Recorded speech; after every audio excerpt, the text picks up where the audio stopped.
ग्रंथ का आशय जानने के लिए अनुबंध चतुष्ट एवं षडलिंग के विषय में कुछ थोड़ा प्रकाश डालिए। अनुबंध चतुष्टय जो है और षडलिंग। हाँ हाँ हाँ, ये आपका प्रश्न है। देखिए, अनुबंध चतुष्टय का तात्पर्य है किसने कहा, किसके लिए कहा, किस उद्देश्य से कहा और उस कथन के पीछे की प्रेरणा क्या थी। ये भी एक सरल परिभाषा, आप इससे सरल नहीं बता सकते। जैसे भागवत महापुराण में राजा परीक्षित को कहा गया, सुखदेव जी ने कहा, परमात्मा बोध कराने के लिए कहा, और राजा परीक्षित को 7 दिन में तक्षक काट लेगा, इसके कारण उनके अंदर जो अपने अधोगमन से बचने की प्रेरणा हुई, उसने यह उत्तर निश्चित करवाया सुखदेव जी के मुख से। तो ये भी एक सरल भाव से आप अनुबंध चतुष्टय को समझ सकते हैं। ये लगभग हर एक ग्रंथ में प्राप्त है। उस ग्रंथ का जो मौलिक परिचय है, उस ग्रंथ के निर्माण की क्या आवश्यकता है, उस ग्रंथ के निर्माण में किसकी प्रवृत्ति हुई, उस प्रवृत्ति का उद्देश्य क्या है, उसका परिणाम क्या हुआ, उसकी प्रेरणा कहाँ से हुई, यही सब अनुबंध के अंतर्गत आते हैं।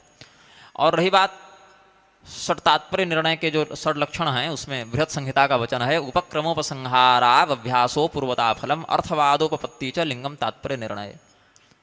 वह प्रकरण कहाँ से प्रारंभ हुआ है, उस प्रकरण का परिणाम क्या है, उस प्रकरण का समर्थन अन्य कहाँ कहाँ से हमें प्राप्त होता है, उस प्रकरण में ऐसी कौन सी विशिष्टता है जो अन्यथा दुर्लभ है, उस प्रकरण में जो बात कही जा रही है वह यथार्थ है कि उसको और भी किसी भाव से हमने और भी अन्य प्रकार से उल्लिखित किया है।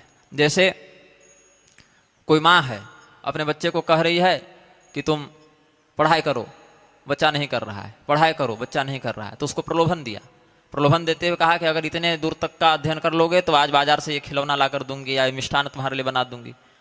तो बच्चा पढ़ाई करता है। अब पढ़ाई करने का बच्चे का क्या उद्देश्य है, मिठाई खाना, और माता का क्या उद्देश्य है, मिठाई बनाने का, बच्चे को पढ़ाई करवाना। बच्चा पढ़ाई करेगा तो उससे मिठाई खाएगा, ये परम लाभ नहीं है, उससे वह विद्वान बनेगा, प्रतिष्ठित बनेगा, ये परम लाभ है उसका। लेकिन बच्चे को अभी वो लाभ नहीं दिख रहा है। बच्चे को क्या दिख रहा है, मिठाई मिल रही है। तो शास्त्र में बहुत से ऐसे वचन भी होते हैं जहां कोई महान फल को बताने के लिए, मोक्ष आदि ऐसे फल को बताने के लिए जो इतना महान है कि अभी हम उसके रहस्य को नहीं समझ पा रहे। 6 साल का बच्चा क्या जानेगा कि हम इतने बड़े विद्वान बन जाएंगे तो बाद में क्या मिलेगा, उसको तो तत्काल में मिठाई का लोभ है। तो ऐसे व्यक्ति जो आसक्त हैं कर्मानुबंध में, उनको मोक्ष का रस तो पता नहीं, उनको तो स्वर्ग चाहिए या और भौतिक सुख चाहिए। तो शास्त्र कहते हैं ये यज्ञ कर लो, ये व्रत कर लो तो ये मिल जाएगा, वो मिल जाएगा। तो कई बार उस महत्व को बढ़ा चढ़ा कर भी बताते हैं ताकि उसमें उसकी आसक्ति बने, आकर्षण बने। इसी बहाने जहां बैठकर जुआ खेलता उससे अच्छा है दान करेगा, धन तो दोनों में खर्चा होना है उसका।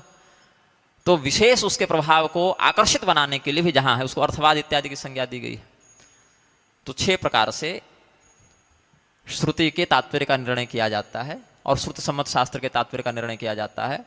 और बसव पुराण इत्यादि जो शैवों के ग्रंथ हैं उसमें भी इस बात को मानते हैं कि तात्पर्य लिंग षटके न युक्तम यत् तत्परम वचः तदेव प्रबलम ज्ञेयम वाक्य वाक्यार्थ वेदिभिः।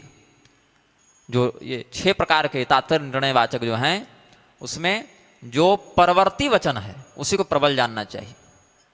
परवर्ती वचन को श्रेष्ठ मानते हैं, जो अन्य प्रमाणों से संपुष्ट भी युक्त भी हो। किसी एक ग्रंथ में तात्पर्य निर्णय के में आपको 2 विरोधाभासी बातें मिल गई, तो ऐसा परवर्ती वचन जो बाद में कहा गया हो और जिसका समर्थन अन्य प्रमाण से भी हो जाता हो, जो अन्य से युक्त हो, उसको श्रेष्ठ मानते हैं। तो उपक्रम, उपसंहार, अभ्यास, अपूर्वता उसके फल में अपूर्वता, अर्थवाद, उपपत्ति, इस प्रकार से 6 क्रम का आश्रय लेकर वेद के अर्थ का निर्णय शास्त्री जन करते हैं।